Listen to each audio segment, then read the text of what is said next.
Villains, in the vast majority of stories, serve as an object of conflict, an obstacle to be overcome for the hero we are rooting for. However, many narratives have strayed away from this simple formula of villains, among them being She-Ra. She-Ra's villains are often presented to be relatable and sympathetic, sometimes share unsettlingly many similarities with our heroes, and many of them even find their way towards redemption. In the first part of this two-part miniseries, we had a look at Catra's development from villainy to heroism, and argued that the main element that served to humanize her were her relationships to other characters. If you haven't seen the first part yet, I would highly encourage you to watch it before this video. I will link the video in the top right corner for you. After having talked about Catra extensively, there are some other villains in She-Ra that still deserve some attention. Shadow Weaver and Hordak are both two villains that immediately come to mind, but there are also other characters that fit into this discussion. Do these characters successfully find their way towards redemption? And if so, how does this happen? Well, let's take a closer look in this study in character. Now, for many of these villains, I've seen several conflicting interpretations of their character online, and I actually really like that about these characters. There are a lot of rather divisive aspects to talk about in their character, and I just want to point out before we get started. I am not trying to provide answers to these questions, because there are no absolute answers here. I'm trying to provide an interpretation that may in turn lead you to reflect on their character and come up with your own answers.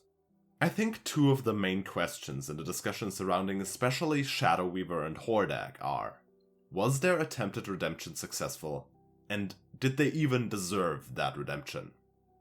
So, let's get started. It's too late for me, but you, this is only the beginning for you. I'm so proud of you, Catra. Shadow Weaver's attempt at redemption falls into a rather common trope, and one that is usually received with rather mixed opinions. It's redemption through death.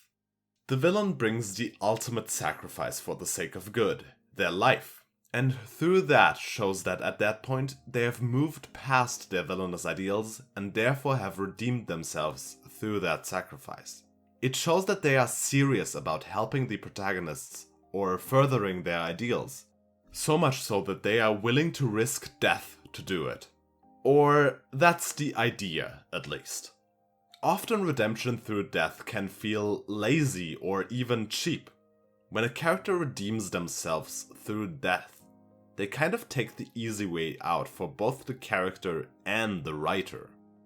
They do not actually have to face the consequences of their actions, and there doesn't have to be some grand struggle where they actually develop toward a more healthy and good lifestyle.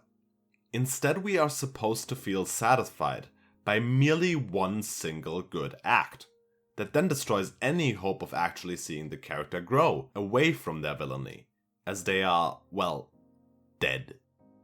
I've also seen Shadow Weaver's sacrifice interpreted as a final act of manipulation and villainy. She sacrifices herself to make Adora and Catra forgive her and to escape the consequences of her actions, not because she's actually changed for the better. She's still only interested in her own interest above anyone else's, and sacrifices herself purely for her own. While I think this interpretation is perfectly valid, I personally do not think she's that devious. Don't misunderstand, she is a horrible person. She's extremely power-hungry, she is a manipulator and an abuser to Catra, Adora, and even characters such as Glimmer, and she seems to be entirely remorseless, sometimes even making others believe that they are at fault for her misdeeds. However, the thing that makes me view Shadow Weaver at least somewhat differently is the fact that she does change. That at the end she acts differently than she would have at the beginning of the show. Shadow Weaver starts as an abuser to Catra and Adora. We've talked extensively about her relationship to Catra in the first part, but while it is true that Adora was always Shadow Weaver's favorite, she nevertheless is a victim of her abuse. We can clearly see this in the last season, where Adora is still manipulated by Shadow Weaver into doing her bidding. We could call her evil beyond redemption simply because she is an abuser, but I don't think things are quite that easy. I do not mean to defend her at all. As I said, she is a horrible person, and childhood abuse is an absolutely terrible experience I would not wish upon my worst enemy. I am simply saying there are more facets to her character. Shadow Weaver cares about Adora.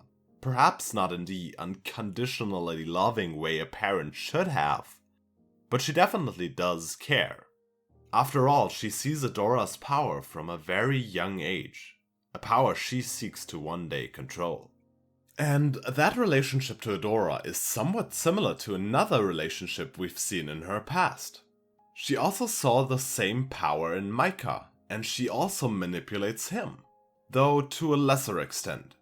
I don't think the Lightspinner episode was meant to show us that Shadow Weaver is actually good or just misunderstood or anything like that. I just think it showed us that she has had her tendency for manipulation and for hungering for power from the very beginning. It's just that they have been pushed to their unhealthy extremes. She uses Micah's power to further her own goals, but Micah sees the danger of her ways and backs out at the last moment. Shadow Weaver doesn't realize in this moment that she was wrong in her motives, but instead she thinks her mistake was not properly teaching Micah. A mistake she wants to, at all cost, stop from happening again with Adora.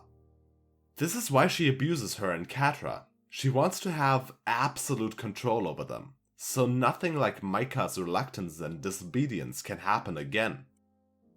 I think it's interesting to see that, other than immediately after the accident, she does at no point really blame Micah for what happened, but instead sees the mistake in her own instructions.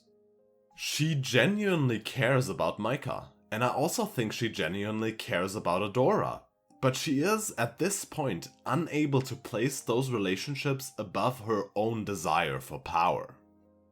So, why do I say that Shadow Weaver has changed? Well, there are two scenes in Season 5 that, in my opinion, highlight that at least something in her has changed. The first one is in Shot in the Dark. Micah has been shipped by Prime, and Shadow Weaver and Caster Spella, God, that name, try to find a way to release him from Prime's grasp. Caster obviously doesn't trust Shadow Weaver, as she shouldn't, and is worried that even if Shadow Weaver's plan to release Etheria's primal magic will work to free Micah, Shadow Weaver is simply going to use this as an opportunity to gain more power for herself. When she voices these concerns to Shadow Weaver, the following happens. I want to save Micah. I owe him that much at least. Come with me. Help me undo what the first ones did, and stop me if I try to take the power for myself. Did Shadow Weaver only tell her that to manipulate her into doing her bidding? Well, I think it's really hard to say for sure. You're free to view it that way. I think that's absolutely valid, but personally, I think Shadow Weaver has made at least some progress here. Even if her main goal is convincing Caster, I think she still realized that her hunger for power is something that must be kept in check if she wants to successfully bring Micah back. And she wants to do that, because I really believe that Shadow Weaver cares about Micah. The second scene is during the finale of the show, Horde Part 2. Shadow Weaver is leading Adora to the heart of Etheria to release the magical energy and stop Prime. And this happens.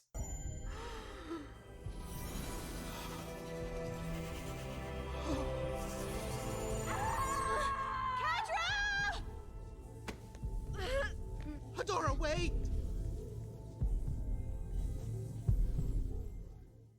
God, I love this scene. Not a lot is explicitly stated. This is very much based on subtext alone, so what I'm about to say is obviously very subjective. Feel free to disagree with me.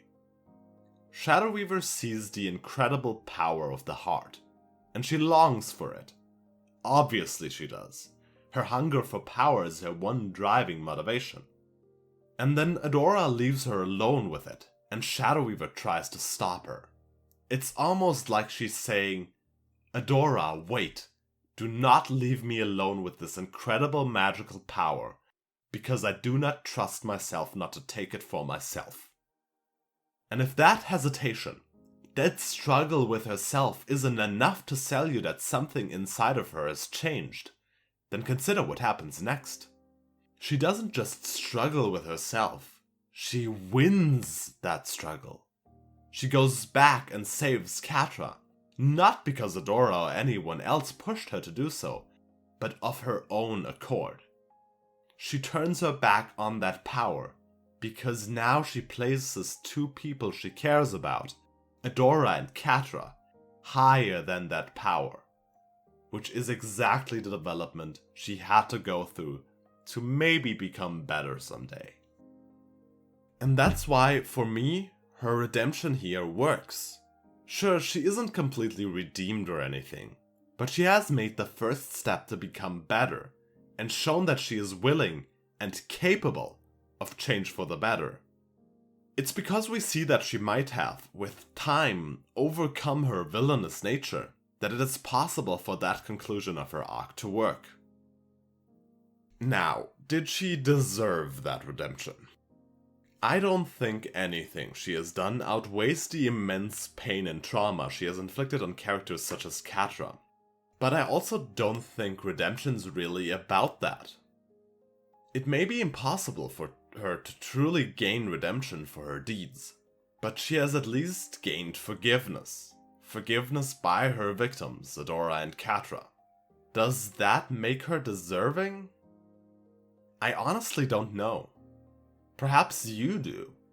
But if I had to give you an answer, I'd say no. I don't think so. I think it was a decent choice to have her sacrifice herself when she does. With what little development for better we have seen from her, a happy ending for her truly would have, perhaps, been a little too much to ask for. You made me in your image, but I am more than that. I gave myself a name, I made a life of my own, I made a friend. So, our next problem child, huh?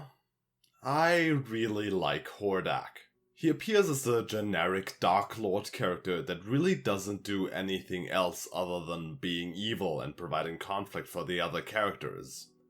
But then, at some point, a thing happens. A pink-haired, twin-tailed, science-loving thing happened. I'm not sure I can pinpoint what that thing was, though. What we need to understand about Hordak is that he comes from a background that is, ironically, not that different from the one that Adora and Catra come from. He was also born into an authoritarian organization that indoctrinated their ideals into him. He also had a toxic parent figure, and he is also a victim of abuse. When Hordak is dropped onto Etheria and he starts conquering the whole planet in the name of Horde Prime, well, he does it because it's the only thing he knows.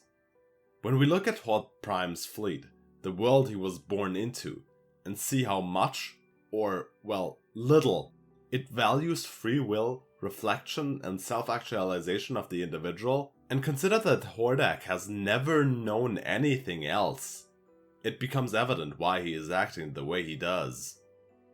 The unhealthy ideals of strength that the Horde embodies, that showing vulnerability makes you weak, that you are either manipulated, or both simultaneously, and that you need to step on others to rise. All of them are also embodied by Hordak, but they do not originally stem from him, but from Horde Prime. Even when Hordak lands on Etheria, he doesn't really have to face any other worldviews other than Horde Prime's, because everyone he meets is either scared and submissive and does not dare to cross him, or those who do oppose him are swiftly crushed below his foot, just like Horde Prime taught him. He doesn't have any close advisors that he trusts or anything of that kind, because even those who come closest to that Shadow Weaver and later on Catra would stab him in the back if they had the opportunity, a mentality he implanted in them himself. And then, obviously, Entrapta enters his life. At first, Hordak treats Entrapta just the way he would any other person, and reacts with the rage and anger we have come to expect from him when Entrapta repeatedly sneaks into his sanctum. But Entrapta is unlike all the other characters that surround him. She is not scared of him, she is not scared to disobey him or disagree with him, and furthermore, from the way she acts, it is also obvious that she does not harbor any ill intent towards him at all, and therefore there is no risk of her backstabbing Hordak. For the first time, Hordak is confronted with a worldview different from Horde Prime's, and that worldview comes not from an enemy to be destroyed, but from an ally he quickly learns to value for her competence. Hordak's relationship to Entrapta is what reveals the fatal flaw of the Horde and Hordak himself, the hypocrisy in the ideology, the imperfection of it all. The Horde stands for strength and strength above all, and all weakness must be weeded out or, well, hidden. But Hordak himself is physically frail because he is a defective clone, a fact that is only revealed when Entrapta spends more time with him. However, that isn't all. Hordak is not just the exact opposite of the Horde's ideology physically, but also emotionally.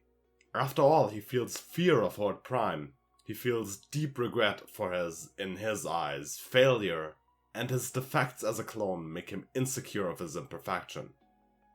And Entrapta, she challenges these feelings. Imperfection is what makes scientific experimentation possible. Imperfection is beautiful. At least to me. When Entrapta calls the very imperfections and weaknesses that Hordak and the entire Horde try so desperately to hide away from their peers beautiful, Hordak's worldview is probably not just challenged, but entirely changed. Perhaps he doesn't immediately lay down those toxic beliefs, that would just be unrealistic, but I believe this is the thing he needed to be able to reflect on them and start to question them. And then the portal incident happens. Hordak is deeply hurt by the realization that Entrapta has betrayed him after all. Or at least that's what Catra has made him believe. He falls back to his old beliefs, but those beliefs now turn against him. Because if the stronger one is supposed to be on top, what Catra does to him would be right. She takes his place, and he becomes simply a piece in her game of chess, lashing out in anger whenever Entrapta's name is mentioned. He's not evil, he's just hurt, and we can clearly see that. When Double Trouble reveals to him that Catra has been lying to him this entire time, and he tries to kill her, it feels almost deserved. I mean, this is the retribution that has been built up to this entire season. It's the sword of Damocles hanging over Catra's head. Now, I've seen a lot of disappointment from fans that Season 5 wasn't used to properly give Hordak a redemption arc. To have him join the others in defeating Horde Prime, not wrong Hordak, and to show that he feels regret for his actions and is ready to change. I mostly agree with that sentiment, but I can also see what they were going for. For me, personally, that final moment when Hordak regains his individuality as he is ordered to kill Entrapta and opposes the oppression of Horde Prime feels so powerful and so incredibly satisfying. It almost makes up for the fact that he doesn't have a lot of other appearances in Season 5. I feel like his relationship to Entrapta, as well as his depression when he believes that she has betrayed him, are enough to make us sympathize with him, and for this finale to work. However, this is just my personal impression, and I can definitely see how someone might feel disappointed with how he is treated in the final season, if his previous attempts of making him sympathetic were not as successful as they were for me. Nevertheless, no matter if it worked for you or not, Hordak does, unlike Shadow Weaver, actually get his happy ending. So again, we have to ask ourselves, did he deserve this? Were his misdeeds not so large that his ending simply cannot feel justified? Well, I've touched on it with Shadow Weaver, but I feel like she was largely saved from this question because she sacrificed herself, which is, as we said, in some way the easy way out. I don't really think deserving is really an important part of redemption at all. I just don't think that redemption works that way. You see, I sometimes feel like people view redemption as this binary thing. Either someone is still a villain, or they have managed to redeem themselves and therefore are then completely redeemed. However, redemption doesn't work in that binary way. It's a journey, often a lifelong one. Hordak, at the end of his story, still has to learn to break his toxic mindset and habits, to make amends for the damage he has done, and to work towards redemption. In that sense, his ending isn't an ending at all, but a beginning. His happy ending is the fact that he got the chance to actually do any of these things. And did he deserve a chance? I think so. Maybe we'll never be friends like we used to be. But I'm not going to stop trying to make it better. I made a mistake with the Heart of Etheria. I should have listened to you, and I'm sorry. Now, I know what you're thinking. Put those pitchforks down and let me explain myself. Glimmer obviously isn't a villain, right? Well, I think the villains in She-Ra are so incredibly interesting because the show manages to excellently blur the lines between its villains and heroes. While Glimmer certainly isn't anything like a villain in the first 3 seasons, in Season 4 she goes through some very interesting development. Consider that the major threat at the end of Season 4, the Heart of Etheria, isn't brought about by Catra or Hordak or Shadow Weaver or any of the other villains. While Lighthope certainly is the manipulator behind the activation of the heart, she is not the one who truly activates it. That person is Glimmer. I'm not arguing she's truly a villain, but after all, the road to hell is paved with good intentions. And especially Season 4 Glimmer certainly has enough villainous aspects to her that I think she is relevant enough to this discussion to take a look at her. At the beginning of Season 4, Glimmer is faced with a lot of challenges. Angela, her mother, sacrificed herself to save Etheria from the portal machine at the end of Season 3, and Glimmer is understandably hit hard by this. This isn't the only thing though. With the Queen gone, Glimmer is also expected to take up her mantle to become the ruler of Brightmoon and the leader of the Princess Alliance. The rebellious princess that has repeatedly disobeyed her mother's orders to allow the adventures that we have watched throughout the previous seasons to happen, now has the incredible responsibility to make those decisions and give those orders herself. Obviously, Glimmer struggles a lot because of this, but honestly I feel like she still deals with this pressure okay-ishly at the beginning of the season. I feel like her downward spiral only truly begins when Flutterina, or well, Double Trouble, begins to spy on the Princess Alliance. When all of Glimmer's plans fail as the Horde appears to be prepared for every single one of their moves, and especially after Bo gets hurt because of it, Glimmer blames herself for the Princess Alliance failures. She has this enormous responsibility to lead the Princess Alliance to success, and for a long time, she believes she is doing a horrible job, because all of her plans are apparently foreseen by the Horde. Before the Princess Alliance found out that there was a spy hiding in their midst, we can only imagine how inadequate Glimmer must have felt in that situation. She is the one who gave the orders after all. Glimmer becomes desperate, and in that desperation takes her first step away from her friends and towards villainy.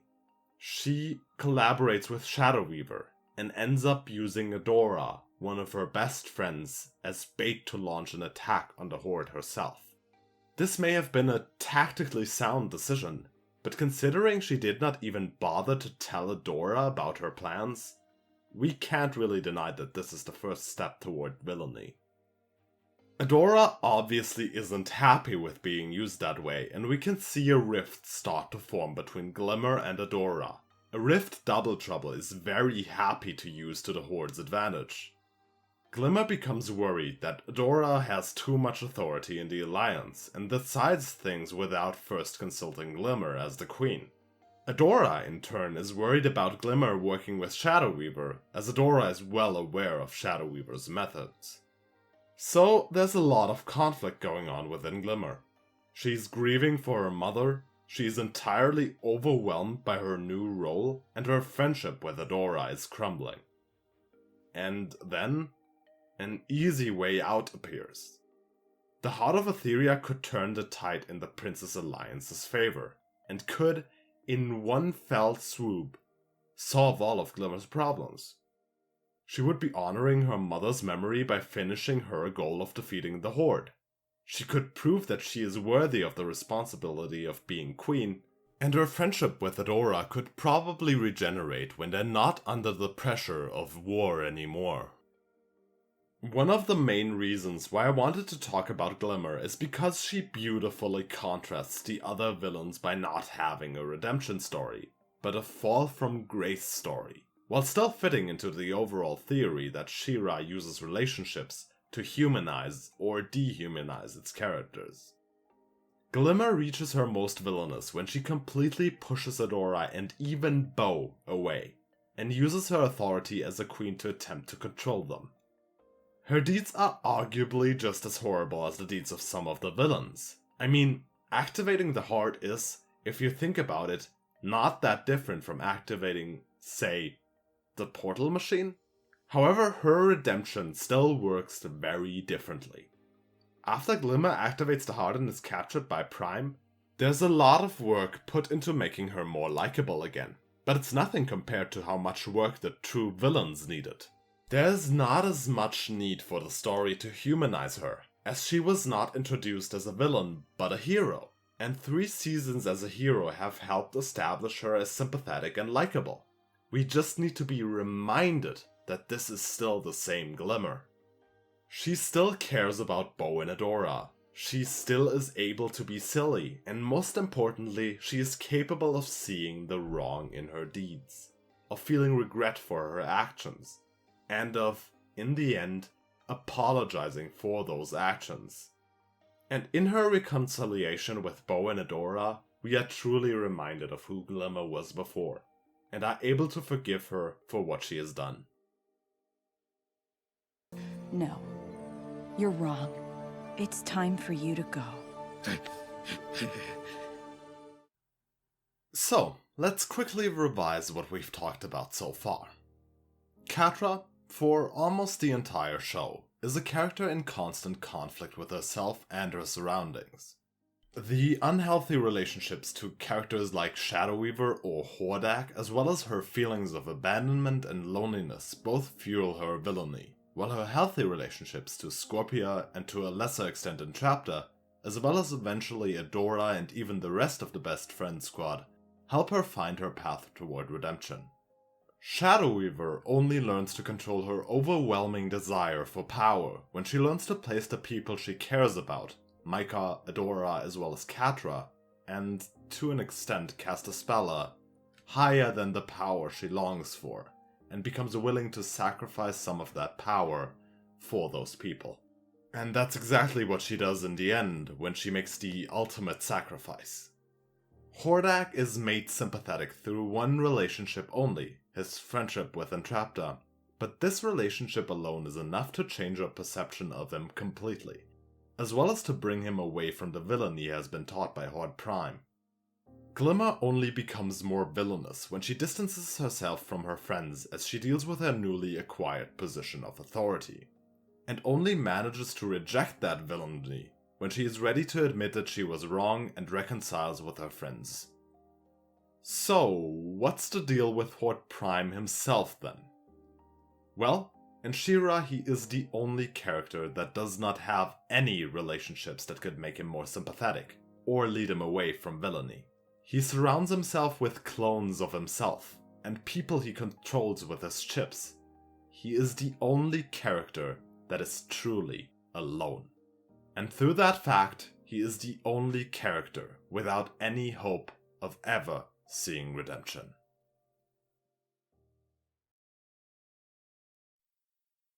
Hey, thank you very much for watching the second part of this study in character. These two videos were truly a treat to make, so I do really hope they were enjoyable for you to watch as well. I've learned so much and I hope to be able to apply those things in future videos. If you did enjoy it, you can, of course, leave a like, comment, or subscription to tell YouTube I have worth as a person. And even more so, I would also greatly appreciate any feedback on this video, or suggestions on what you'd like to see in the future. Thanks again for watching, and always remember: No matter what you say, you are not a failure. Any who discount you are utter fools. No, that's not what I meant. I mean, that's true as well, but what I actually wanted to say was... Remember, your imperfections are beautiful! I give up. Stay delusional.